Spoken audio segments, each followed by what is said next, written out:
Ok, bonjour à tous. Je viens également à l'instant vous faire parvenir une vidéo qui va essayer de vous expliquer c'est quoi la Green Support Company parce que il y a beaucoup de personnes qui ne savent pas de quoi il s'agit exactement.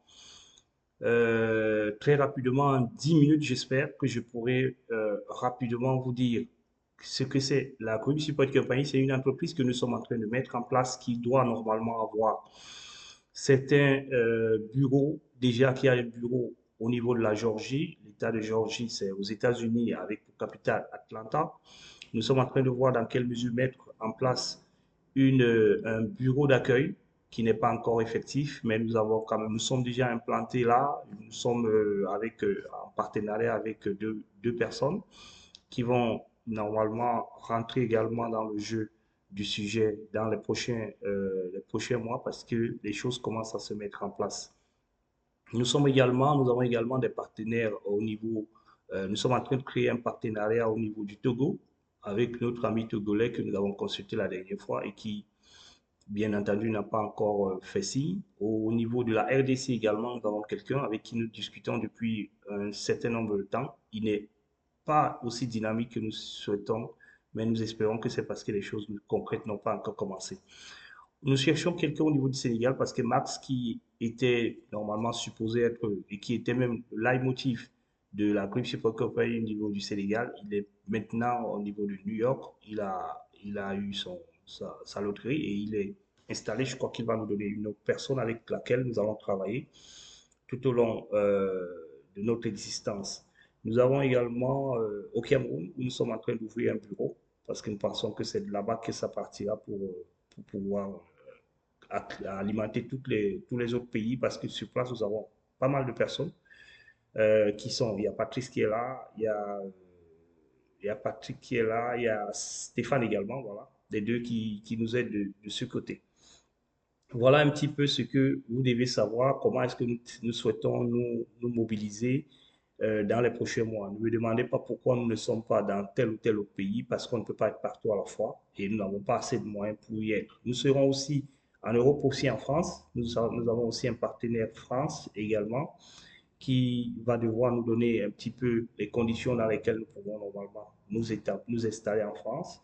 Au niveau des États-Unis, on partira de la Géorgie pour alimenter les autres États, mais sachant que nous ne pourrons pas faire les 50 États. Nous allons voir deux ou trois autres États sur lesquels nous pourrions normalement être installés, avoir quelques actifs de ce côté-là également. Alors voilà, comme vous pouvez lire ici sur notre petit tableau que voici, assistance au projet d'immigration. Alors, si vous avez un projet d'immigration et que vous voulez assister, ceux qui me demandent toujours quel est votre numéro WhatsApp, il est là, 470 496 4 1 2 3. Et après, vous avez notre adresse email, nous l'avons changé. Cette adresse est effectivement effective aussi, mais je vais mettre l'adresse de la Group Support Company, même au niveau de l'intitulé, mais cette adresse est toujours valide parce que c'est cette adresse que nous utilisons quand nous montions ce prospectus. Voilà. Nous finançons dans les projets d'immigration, financement des projets d'immigration, nous allons revenir en détail sur chaque chose, prise en charge des délices et puis aide à l'intégration des nouveaux immigrants aux États-Unis. Alors voilà, il faut comprendre donc qu'au niveau des États-Unis, nous sommes déjà un immigrant. Nous sommes partis de notre pays d'origine pour arriver aux États-Unis. Et quand on partait de là, on se disait que le gouvernement devait nous attendre au niveau de l'aéroport, nous donner un certain nombre de choses, nous aider, nous qui ne parlons pas anglais, nous aider un petit peu au niveau d'un certain nombre de choses, nous guider. Mais c'est faux. Tout ce qui vous aide, ce sont la petite documentation qu'on vous remet le jour de de votre interview où on vous remet une documentation avec plein d'informations dessus. Et heureusement, sur certains, c'est souvent écrit en français. Voilà tout ce qu'on vous donne. Et dès qu'on vous donne dans cela, vous êtes obligé de venir ici et de commencer à chercher à savoir qu'est-ce que je dois faire, où est-ce que je dois aller, dans quel état je dois aller. Ce sont les informations que vous pouvez normalement commencer à chercher vous-même à travers Internet et à travers autre chose. Et tout le monde n'a pas cette capacité. C'est pour ça que la Group Support Company est là, elle va faire cela pour vous. Assistance au projet d'immigration, c'est de ça qu'il s'agit. Sur cette première ligne, nous sommes donc là pour vous assister, pour vous orienter. Quel est l'état qui vous convie? Quel est l'état qui peut mieux vous convier, vous aider? Faites attention, il y a des États où il fait extrêmement frais. Est-ce que vous êtes habilité à y aller? Il y a des États où il y a beaucoup d'armes qui circulent, comme l'État de Chicago, par exemple. Est-ce que vous serez convenable, convenablement installé là-bas? Mais ne vous inquiétez pas, ce sont tous ces États. Il y a les armes qui circulent partout, mais il y a des États où ça circule le plus. À Chicago, pendant que nous sommes en train de faire cette vidéo, vous entendez des armes qui se crépolent là dehors. Ici également, vous pouvez les entendre, mais c'est rare. C'est pour vous dire que c'est rare, c'est faisable, mais c'est rare. Mais il y a des États où vous ne pouvez pas faire 10 minutes sans entendre parler d'une tuerie. Et c'est rentrez même sur Internet, vous allez voir que c'est. Il y a certains États où on vous dit qu'à chaque, il y a un coup de feu à chaque 10 minutes, à chaque 30 minutes, il y a un coup de feu qui passe pour une raison ou pour une autre. Donc faites très attention dans cette orientation quand vous voulez choisir un État. Ce n'est pas parce que votre hôte il est dans cet État, il doit vous donner des garanties. Comment est-ce que vous devez faire pour pouvoir être, pour que vous soyez heureux, pas pour qu'il soit heureux, parce que lui peut être heureux quelque part, peut-être parce qu'il a un bon boulot, peut-être parce qu'il a un bon business tout autour, mais vous, quand vous arrivez, est-ce que vous serez aussi heureux au même titre que lui? Voilà les questions que vous devez vous poser avant de partir. Et nous, dans cette partie d'assistance à l'immigration, nous, normalement, nous vous donnons un certain nombre d'informations qui vous concernent tous les États, pas seulement l'État de la Georgie. C'est bien que nous sommes installés en Georgie, mais nous avons des connaissances dans presque tous les États. Si vous nous dites, je voudrais aller dans tel État, comment est-ce que je voudrais faire? Est-ce que vous trouvez que c'est bien pour nous? Ça va marcher. Attention, nos services ne sont pas gratuits parce que je vais avoir 1000 messages où tout le monde viendra me demander est-ce que je voudrais aller dans tel état comme si c'est trop facile. Il faut tout arrêter pour pouvoir avancer. Non, nous avons des gens qui passent des interviews, nous avons des gens qui veulent voyager, nous avons des gens qui veulent des financements. On reçoit à chaque minute, on reçoit une demande, mais ces demandes-là, nous trions ceux qui sont clients chez la Green Support Company. Ça veut dire qu'eux, ils veulent nous aider à ce que nous vous aidons, que nous continuons à vous donner ces productions, que nous continuons à vous donner des éléments participatifs à votre immigration, ceux qui sont en train de venir en 2024, que nous ayons suffisamment de fonds parce que nous n'avons pas l'aide pour le moment du gouvernement pour pouvoir répondre à toutes ces demandes-là. C'est pour ça que nous faisons une étude minutieuse. Voilà comment ça se passe. Nous ne finançons donc pas ceux qui n'ont pas de visa. Nous finançons à partir du moment où vous avez le visa parce que nous avons financé certaines personnes pour qu'ils aient passé les frais médicaux et autres. Ils ont raté leur visa et ils ne pourront plus jamais nous rembourser. Nous avons financé des gens qui, après, ils ont pris leur vol, ils sont partis. Ils ne vont plus jamais nous rembourser, malheureusement. Heureusement pour nous, il y en a quelques-uns qui sont quand même honnêtes, qui sont en train de se dire que même comme on a changé de direction, qu'on essaye quand même de payer ce que nous avons essayé de conclure avec cette personne. Et ça, nous disons merci à beaucoup plus à notre ami Aka, voilà, Aka qui est quelqu'un de loyal. Il est arrivé dans son état là où il partait. Il était dirigé vers la Géorgie et il est parti dans un autre état et il est en train de faire un maximum d'efforts de payer son dû. Voilà un petit peu. Donc, le financement des projets. Le deuxième point, financement des projets d'immigration. Alors, c'est quoi? C'est que vous avez eu votre visa et que vous n'avez pas les moyens pour payer votre billet d'avion pour arriver aux États-Unis. Nous vous donnons les conditions dans lesquelles nous souhaitons que vous puissiez le faire. Attention, vous ne pouvez pas demander un financement pour que vous vous trouviez dans un État que nous n'avons pas le contrôle. Par exemple, vous dites, nous voulons aller dans l'État de, je vais prendre n'importe quoi, dans l'État de Minnesota, voilà, vous allez au Minnesota et vous nous dites, est-ce que vous pouvez me prendre un billet d'avion pour le Minnesota? Oui, nous pourrons le faire. Mais quelles sont les garanties que vous allez nous rembourser? Parce que si vous vous retrouvez au Minnesota et que vous nous dites que vous n'avez pas du travail, ça ne sera pas de notre faute. Ça ne sera ni de votre faute ni de notre faute. Mais nous aussi, nous voulons que quand on mette de l'argent à votre disposition, que nous puissions rentrer en possession. Par contre, si vous venez dans l'État de Georgia, ici en Georgia, nous allons vous trouver du travail. Ce n'est pas gratuit, mais nous allons quand même vous facturer les frais de recherche du travail. Nous allons vous aider à trouver, à avoir un permis de conduire. Nous allons vous facturer les frais d'obtention de votre permis de conduire. Mais ce qui est sûr, au bout de 2, 3 mois, vous serez déjà indépendant financièrement. Vous aurez un boulot et vous aurez certainement une voiture et vous aurez déjà votre permis de conduire. Ça vous permettra maintenant de pouvoir aller dans n'importe quel état que vous souhaitez. Voilà un petit peu l'équation la plus facile pour nous à pouvoir résoudre. Nous pouvons également le faire dans quelques États où nous avons quelqu'un à Dallas, par exemple. Nous avons quelqu'un à Dallas. Nous avons quelqu'un également à Washington. Nous pouvons donc également vous loger pendant les 2, 3 premiers mois de votre arrivée au niveau des États-Unis, le temps que vous trouvez du travail, le temps que votre social sécurité arrive. Nous pouvons également vous loger, mais cela est payant également. C'est pas gratuit. Rien n'est gratuit aux États-Unis parce que ici aux États-Unis, c'est un petit peu le piège que nous nous faisons souvent en pensant que quand nous allons arriver aux États-Unis, tout nous sera donné gratuitement. Rien n'est donné gratuitement. Donc voilà un petit peu les services de la Group Support Company. Maintenant, la prise en charge des devises. Alors ici, c'est le point que je tenais à vous faire également une vidéo sur le sponsoring, mais ça va venir parce que je vous ai dit la dernière fois que l'actualité oblige. Quand l'actualité est là, quand les visas de l'UT sont là, nous sommes obligés d'arrêter le parchemin pour pouvoir arriver. Alors, la prise en charge des devises, c'est quoi? C'est que nous pouvons vous aider à trouver un sponsor. Attention, le sponsor vous donne des documents qui sont personnels, qui l'appartiennent. Et alors, chaque sponsor peut vous demander le montant qu'il estime que vous devrez lui donner en retour. Et quand vous donnez ce montant-là, il vous donne ces documents privés, personnels, que vous pouvez normalement donner à quelqu'un d'autre, que vous pouvez normalement l'exposer. C'est pour ça qu'il vous demande de payer, parce qu'il ne vous connaît pas. Maintenant, vos frères et vos sœurs savent que vous allez venir remplir un certain nombre de conditions ici. Voilà leur gain, parce que vous avez l'habitude de penser que il y a telle personne qui vous dit qu'il va vous donner les documents sans contrepartie. C'est faux. C'est archi faux. Le fait que vous venez chez quelqu'un, déjà, c'est déjà une garantie parce que la personne va vous demander de participer sur un certain nombre de choses.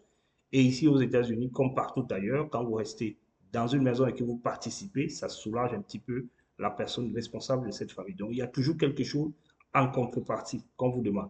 Alors, quand vous avez donc quelqu'un de côté qui vous a dit, si on a un contrat, vous savez donc que lui doit remplir son contrat et l'autre doit remplir. Je vais vous donner donc par la suite une vidéo qui va vous parler des conditions dans lesquelles un sponsor, normalement, doit être responsable. Parce que si vous faites des gaffes, si vous faites, vous tombez en banqueroute, si vous tombez en, comment il s'appelle, en banqueroute ici, je sais pas, on appelle ça en français, bankruptcy. Voilà, bankruptcy en anglais, on appelle ça en français faillite. Voilà. Si vous tombez en faillite ici, c'est votre sponsor normalement qui prend un coup.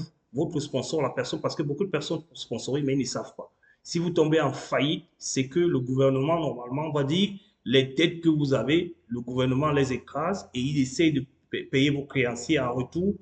Il va essayer de se recouder vers votre sponsor. Si vous n'en avez donc pas, sachez que si vous venez d'un pays où il n'y a pas de sponsor, votre situation peut créer en sorte qu'on impose un sponsor dans votre pays. Parce qu'il faudra que je vous explique également par la suite pourquoi il y a des pays qui ont des sponsors et d'autres qui n'ont pas de sponsors. C'est cette histoire de faillite. Parce que quand vous tombez en faillite, normalement, vous allez voir un avocat qui va vous déclarer faillite totale. Vous n'avez plus moyen de payer. On vous a donné une voiture, vous ne pouvez pas payer. On vous a donné une maison, vous ne pouvez pas payer. On va essayer de revendre ces choses-là, rembourser à celui qu'on peut rembourser. L'autre partie de la dette, elle va se retourner vers l'État et l'État va donc voir dans quelle mesure l'État devrait normalement payer les personnes qui sont vos créanciers afin de pouvoir vous séparer de ça. Vous devenez donc sans abri. Vous ne pouvez plus prendre un contrat aux États-Unis pendant au moins 10 ans. Vous ne pourrez plus rien faire aux États-Unis pendant au moins 10 ans. Mais l'impact ne va pas seulement rester là. Ça risque normalement de se répercuter également dans les compatriotes d'origine de votre pays. Donc faites très attention quand vous prenez le sponsor, quand vous acceptez même le sponsor, il faut faire extrêmement attention. C'est pour ça que le sponsor doit garder l'œil sur tout ce que fait le sponsorisé ou alors le bénéficiaire. Voilà l'information que je tenais à vous donner sur ce point. Et restez intelligent, soyez sage, renseignez-vous quand vous voulez faire quelque chose. Ne vous dites pas que c'est un papier qu'on va vous donner. Non, c'est un document important qu'on va vous donner, sur lequel il y a la social sécurité de la personne. La personne peut normalement vous scammer, la personne peut rentrer dans vos documents bancaires, la personne peut faire un certain nombre de choses. Si vous ne le savez pas, la personne peut prendre du crédit à l'aide de vos documents.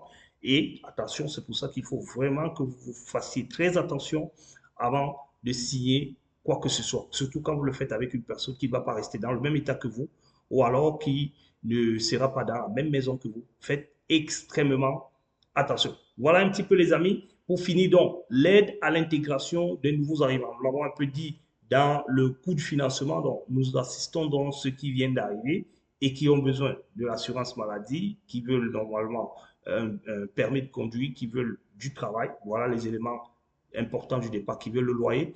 Voilà les éléments importants pour un départ, pour tous ceux qui viennent de l'extérieur. Et sachez que même si vous avez des millions, vous ne pouvez pas signer un contrat de travail un contrat de logement aux États-Unis. Vous êtes obligé de passer par une personne qui a un crédit score bon, qui peut normalement vous être comme un avaliste ou alors qui peut normalement prendre une maison en son nom et plus tard voir comment, quand vous avez déjà un score, comment faire pour pouvoir vous transférer la responsabilité de cet appartement. Le score ici, c'est l'historique de vos engagements auprès des banques, auprès des partenaires, auprès des créanciers. Voilà, j'espère vous avoir été utile. Voilà nos services que nous offrons qui ne sont pas gratuits, qui sont payants.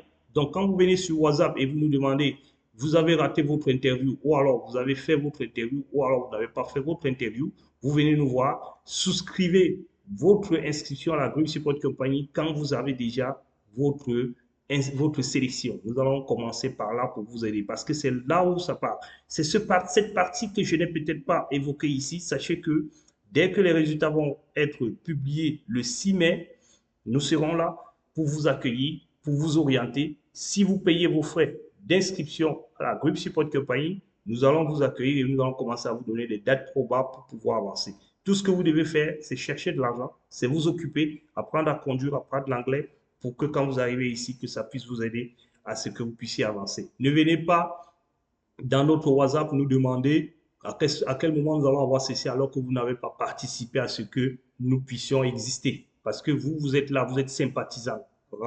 Rassurez-vous dans les mails, dans les messages que nous allons essayer de répondre. Ceux qui vont nous envoyer 2, 3 questions, on pourra répondre, mais ne nous demandez pas de faire un travail qui est un travail de fond. Parce que ce travail de fond nécessite du temps et nécessite des moyens. Et à vous de nous apporter ces moyens-là et à nous de trouver le temps. Voilà les amis, j'espère vous avoir été un peu plus clair maintenant. Si vous avez des conseils sur comment nous pouvons vous assister, chercher de l'argent pour votre probable voyage aux États-Unis. Si vous êtes sélectionné, c'est pas ce moment qu'il faut commencer à chercher de l'argent. On cherche l'argent avant d'être sélectionné. Si on est sélectionné, on prend cet argent pour pouvoir mettre à l'intérieur de son projet. Si on n'est pas sélectionné, on prend cet argent, on le remet dans un autre projet pour pouvoir attendre la prochaine fois qu'on sera sélectionné. Voilà. La Dream Support Company a accompagné certaines personnes au niveau de la sélection, au niveau des inscriptions. Nous avons fait plus de 500 personnes se sont inscrits par notre voie. Pourquoi choisir la Group Support Company? Parce que la Group Support Company garde votre fiche d'inscription. Et quand les résultats seront apparents la semaine du 6 mai, nous allons écraser toutes les fiches des personnes qui n'ont pas été sélectionnées. Nous allons conserver les fiches des personnes qui ont déjà été sélectionnées. Il y a des sympathisants qui nous demandent parfois comment faire pour retrouver notre statut lors de la sélection. On ne se rappelle plus. Parce qu'il y en a aussi qui ne savent pas s'ils ont joué célibataire, single, s'ils ont fait comment. C'est quand ils reçoivent leur lettre qu'ils se rendent compte. Et attention, les amis de 2024, cette année, ils risquent, je le dis bien qu'ils risquent, parce que c'est très possible, il risquera d'avoir la question de soumettre les dossiers avant son interview. Et si c'est le cas, beaucoup de personnes vont perdre les visas parce que quand vous allez envoyer vos documents, sachez que c'est blindé. Si vous changez quoi que ce soit, le KCC sera au courant et elle ne pourra pas permettre à ce que ceux que nous avons sauvés cette année, parce qu'ils ont soumis leur DS avec beaucoup d'erreurs ou beaucoup de contre-vérités, nous avons essayé de rattraper le coup le jour de l'interview et ils ont eu leur visa. S'il faut envoyer les documents et que vous envoyez votre acte de mariage et que vous revenez dire que vous n'êtes pas marié, sachez que le visa vous sera obligatoirement refusé. Voilà les amis, j'espère vous avoir été aussi important dans cette vidéo. Il faut la suivre et la resuivre les amis. Elle est très très très importante parce que ceux qui se fâchent parce qu'on ne répond pas à leurs questions, la réponse est dans cette vidéo. Merci, bonne journée et bon week-end à vous. D'ici là, portez-vous bien.